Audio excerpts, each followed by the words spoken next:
ভাইরা আমার, আল্লাহর কসম করে বলি, একটা সময় আসবে মন খুলে নামাজ পড়তে চাইবেন। বিশ্বাস করেন ভাই, লিখে রাখেন ডায়েরিতে।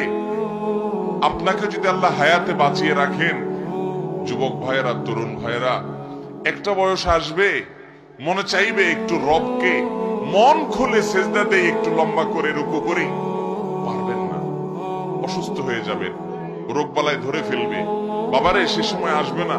বৃদ্ধ মুরব্বীদেরকে, চাচাদেরকে জিজ্ঞাসা করেন, চাইলেও অজু ধরে রাখতে পারে না, নামাজ পড়তে পারে না, চাইলেও পারে না। একটা সময় আসবে চাইবেন, পারবেন না। নামাজটাকে সুন্দর করেন, সময় মতো পড়েন, অনেক রাকাত নামাজ পড়বেন, নফল নামাজ পড়বেন। এটার চেয়ে উত্তম হলো ফরজটা পড়লেন, মূল সুন্নত গুলাই পড়লেন, কিন্তু ধীরস্থিরতার সাথে পড়লেন। 10 রাকাত তাড়াহুড়ো করে পড়ার চাইতে 2 রাকাত আস্তে আস্তে পড়া অনেক বেশি